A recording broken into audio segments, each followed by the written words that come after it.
Hello students, welcome back to the lecture series on discrete mathematics, and this is video part 9 of logic.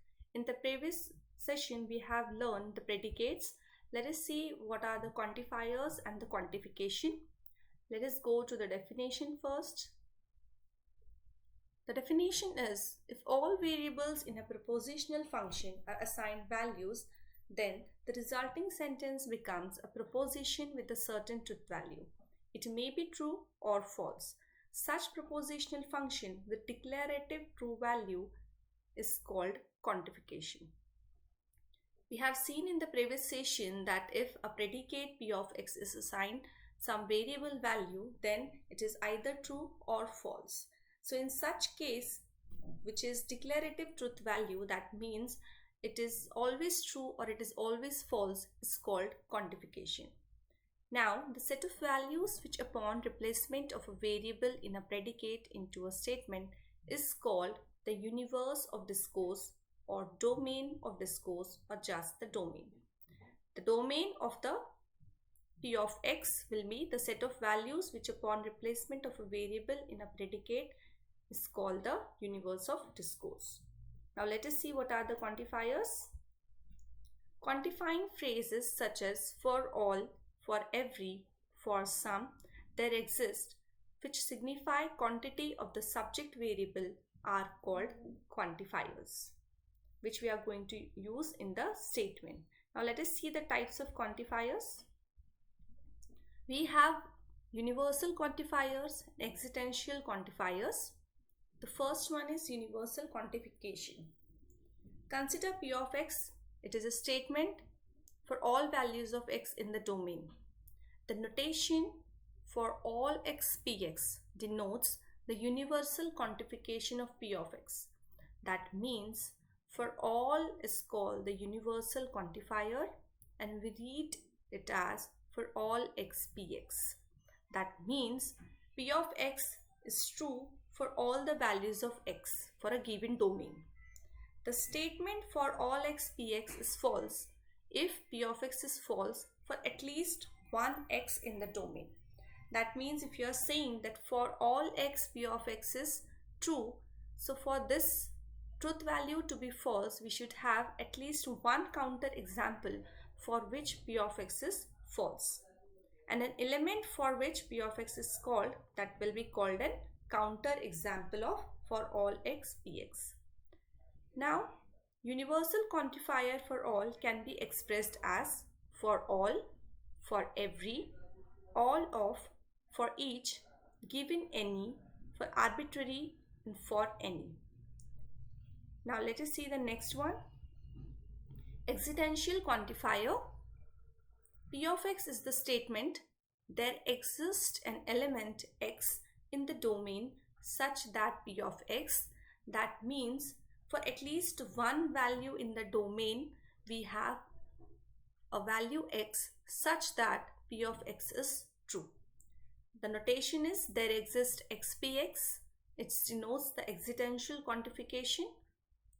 Existential quantifier can be expressed as there exists for some, for at least one, and there is. The statement there exists x px is true if p of x is true for at least one x in the domain. That means you are able to find at least one value of x for which p of x is true. And this statement is false if p of x is false for every x in the domain. That means you are not able to find a single x in the domain for which p of x is true, and in that case it becomes a false statement. Let us see the example.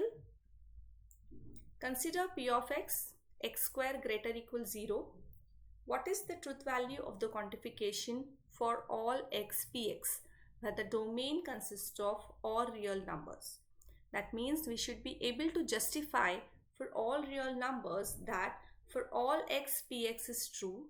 That means for all x, x square greater than equal 0 is true. Since the statement is true because we know that squares of all the real numbers are positive, it is true that the quantification for all x px is true. In the example number 2, we have p of x is x square greater equal x. What is the truth value of the quantification for all x px? The first one is set of all real numbers in the domain of discourse, and second, set of all integers in the domain of discourse, which is integers. So x square greater equal x is false when x belongs to open interval 0 to 1. Therefore, for all real values, it is not true, and therefore it is a false statement where we have set of all the real numbers in the domain of discourse. However, this is true if we have x which is strictly greater than 1 or greater equal 1 will also work, and in that case x square will be greater equal x, and therefore the universe of discourse real number will not work here. And if we take only the values which are greater equal 1 or the values between 0 to 1 are not considered, then it is a true statement. Let us go to the next statement. Example. Consider the example number 3 as x plus 1 is strictly greater than x. What is the truth value where set of all real numbers is the domain universe of discourse? Since x plus 1 means we are adding 1, so clearly for all real numbers it is true, and therefore for all x px it is true. Example number 4 is q of x is both even and odd number. So we have to verify the truth value of the quantification.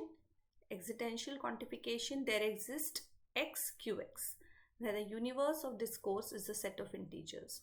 Here we should be able to find at least one x for which q of x is true. So for q of x to be true, we should have x which is both even and odd. So clearly there doesn't exist any integer which is both even and odd. Hence the truth value of there exists x qx is false. We have few negations and the equivalent statements. Negation of there exists x px means for all x px is false, means for all x negation px, and negation of for all x px is there exists at least x for which px is not true. So negation of the quantified statements we can see by table is given, and we can see that quantifier is for all we are going to write negation of quantifier as there exist. For there exist we have for all, and the rest of the statements are there. Let us see the next one. Using quantifiers, symbolize the following if the universe of discourse is the set of real numbers. For any real value of x, x square is at most equal to 10. At most equal to 10 means x square is less equal 10, and for any real value it is true. That means we are talking about for all x belongs to R. There is a value of x such that x square plus 3x minus 2 equal to 0 means we have a value. Therefore, there exists, it is existential quantifier. For any value of x, it is again universal quantifier for all x. There exists value of y such that xy equal to 1. So for all x, there exists y such that xy equal to 1. There is value of x and y such that x square plus y square is negative. That means there exists x and there exists y belongs to R such that x square plus y square is strictly less than 0. This way we have learned the quantification and the quantifiers. We will continue in the next lecture. Thank you.